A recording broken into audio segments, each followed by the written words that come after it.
एक महत्त्वाची बातमी, शिंदे फडणवीस आणि नार्वेकरांमध्ये चर्चा झालेली आहे। विधान परिषद निवडणुकीसंदर्भात ही चर्चा झाल्याची माहिती सूत्रांनी दिली। मिलिंद नार्वेकर अर्ज भरण्यासाठी दाखल झालेले आहेत आणि ही दृश्य आपण पाहतोय।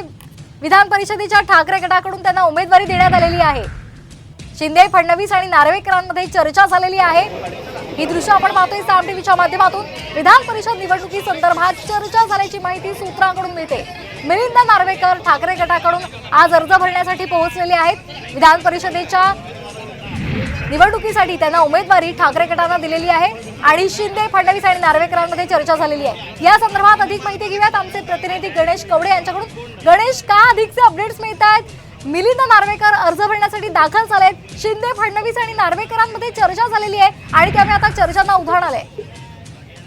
नक्कीच ज्या पद्धतीने विधान परिषदेच्या 11 जागांसाठी खरं तर आज अर्ज भरले जात आहेत, ते सर्वात प्रथम आहे ते भाजपच्या उमेदवारांनी आहे ते अर्ज भरलेले आहेत आणि त्यानंतरून राष्ट्रवादीच्या 2 उमेदवारांनी अर्ज भरलेला आहे। तर तिसऱ्यांदा आहे ते मुख्यमंत्री एकनाथ शिंदे आणि उपमुख्यमंत्री देवेंद्र फडणवीस हे शिंदे गटातील अर्ज भरण्यासाठी दाखल झाले होते आणि त्याचबरोबर ठाकरे गटाकडून खरं तर मिलिंद नार्वेकर यांना ही उमेदवारी देण्यात आलेली आहे। मात्र शिंदे गटाचेच अर्ज भरतानाच आहेत मिलिंद नार्वेकर आहेत निवडणूक आयोगाच्या कार्यालयाच्या आतमध्ये गेलेले आहेत, त्यांच्यासोबत ठाकरे गटाचे कुठलेही प्रतिनिधी आतमध्ये गेले नाही। त्यामुळे कुठेतरी आतमध्ये असणारे मुख्यमंत्री एकनाथ शिंदे आणि उपमुख्यमंत्री देवेंद्र फडणवीस यांच्यामध्ये आहे कुठेतरी चर्चा झाल्याचं आहे ते समजलं जात आहे आणि यामध्ये मिलिंद नार्वेकर यांना देखील शुभेच्छा दिल्या जात आहेत। कारण की ज्या पद्धतीने जर उमेदवारी अर्ज मिलिंद नार्वेकरांनी भरला आणि त्यासोबत जर जयंत पाटील शेकापाचे यांनी जर उमेदवारी अर्ज भरला तर मतांची जुळवाजुळव करावी लागणार आहे आणि याच मतांच्या जुळवाजुळवासाठी कुठेतरी ठाकरे गटाकडून आहे ते प्रयत्न केले जात असल्याचं देखील